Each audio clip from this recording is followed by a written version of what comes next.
ऊंचाई पर पहुंचा है। करे कि रामदास बाबा जी के दर्शन करने गए थे, करे आश्रम यहां वृंदावन में वो पधारे थे कृपा करके। बहुत देर खड़े खड़े उनकी चेष्टा देखते रहे, हाथ पैर ऐसे कांप रहे थे, आंखों में जल भरा हुआ था, वयोवृद्ध, ऊंट ऐसे चल रहे थे। बहुत आनंद का अनुभव हो रहा है। धन्य है, धन्य है, क्या बात महिमा है।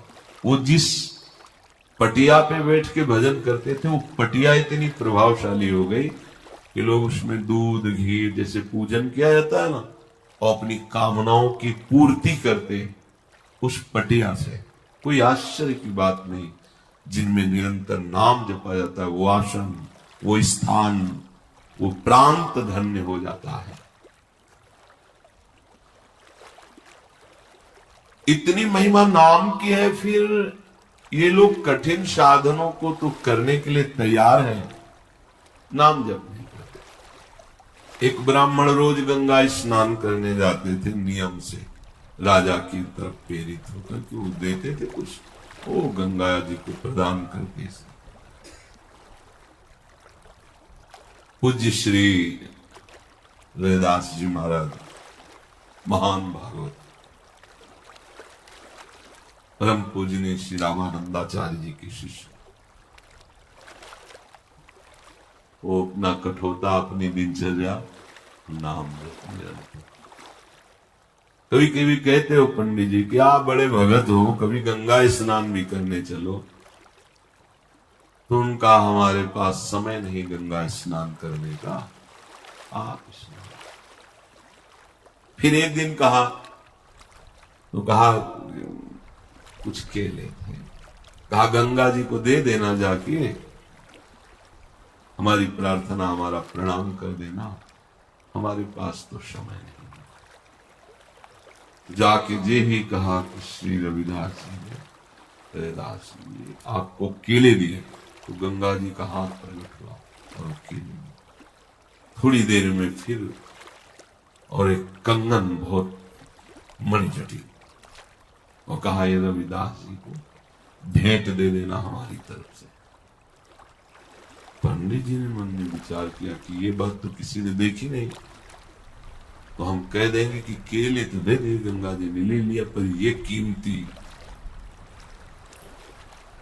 और जिस गली से जाते वो वहीं पहुंच जाते श्री रविदास जी के।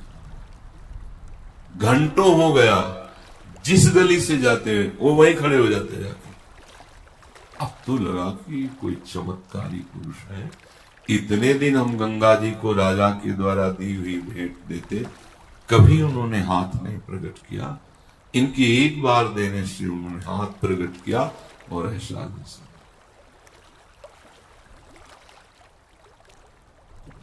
दे दिया आपने।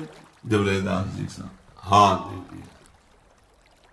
अच्छा, गंगा जी ने कुछ कहा? कहा कि कहा क्या? तो नहीं, कुछ तो कहा होगा। तो हिम्मत पड़ी, दिखाएगी एक कंगन। हाँ हाँ, ये आप अपने पास ही रखो, इसकी हमें जरूरत है, नाम में। अब तो बड़े प्रसन्न हुए। वो कंगन एक सेठ को बेचा, अच्छी संपत्ति मिली। वो सेठ के यहाँ कंगन जो था वो रानी के हाथ में पहुंचा। उसने समझा इससे ज्यादा क्यों। रानी ने जब देखा तो कहा इसका जोड़ा मुझे दीजिए, दोनों हाथ में। बड़े बड़े स्वर्णकारों को बुलाए गए, वैसा निर्माण ही नहीं कर पाए। तब क्रम से पता चला है कंगन कहां से आया। पता चला पंडित जी ऐसा ऐसा रविदास जी के कहने से गंगा, तो गंगा जी ने जाकर के प्रार्थना की रविदास जी की कि हम समस्या में फंस गए रानी जैसे। तो उसी कठौते के जल में ऐसे हाथ डाला, दूसरा कंगन निकाला। ऐसे नाम जब चल रहा है, अमोघ आश्चर्य, अमोघ शक्तियां देखी गई बड़े बड़े महापुरुषों।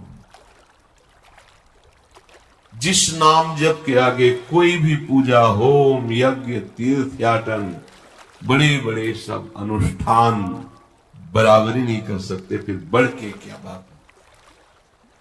तो ऐसे नाम में लोग नाम जब परायण क्यों नहीं होते, जब इतनी महिमा है। तो नाम जप परायण होना सुनना सरल है, लेकिन जपना कठिन है।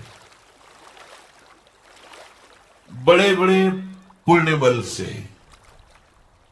कुछ नाम जपने जैसे रुचि होती है।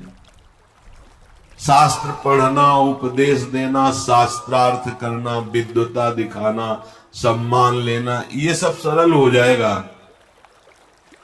लेकिन एक नाम को कई घंटे लगातार जपना, देख लो आप,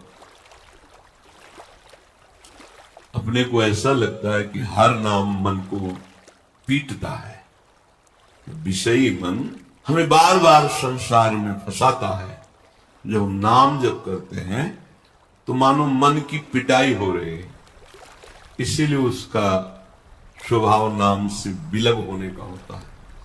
और साधन करा लीजिए, परंतु मन से विश्वास पूर्वक नाम लेना, नाम जपना बड़ा कठिन। जन्म जन्म मुनि यतन कराही, अंतराम कही आवत नहीं। दो ही भाव इसमें, या तो अंत में राम निकल गया तो आवत नहीं, और या अंत में राम नाम कहना नहीं। कुछ भाग्यशाली उपासक हैं जो इस नाम महिमा को सुनकर इधर ध्यान देते हैं, पर जब नाम प्रारंभ होता है तो वो जलन पैदा करता है, अशुभों का नाश करता है। हो सकता है नाम जपते ही विपरीतता बाहरी पैदा हो जाए और अंदर भी जलन। अगर सत्संग नहीं सुनोगे, धैर्यवान नहीं बनोगे तो नाम जप नहीं चल पाएगा। कुछ लोग ऐसे होते हैं कर्मठी स्वभाव के कि नाम में श्रद्धा नहीं हो पाती, कर्म कांड में श्रद्धा होती, ये करे ये करे।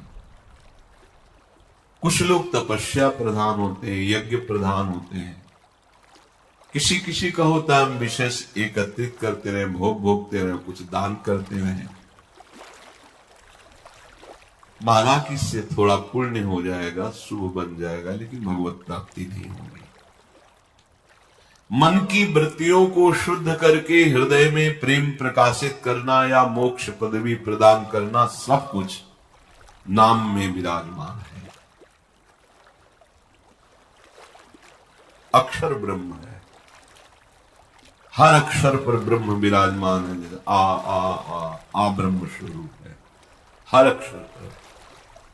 यदि आपका भाव भगवद आश्रय का हो और नाम जब चल रहा, कोई भी भगवान की अनंत नाम है। जैसे हमसे किसी ने पूछा कि कुछ संत जन ऐसे निष्ठावान होते कि और कोई नाम नहीं उच्चारण करते, सामने वाला दूसरा नाम ले रहा है, वो दूसरा नाम ले रहे हैं, तो क्या ये उचित है या इसमें कुछ अज्ञान है? एक तो निष्ठा जब जागृत हो जाती है नाम की, तो नाम इतना प्रिय होता है कि रुकता ही नहीं है। जैसे कोई बोले जय श्री राम बाबा जी की, तो अब हृदय राधे श्याम में आ सकता है।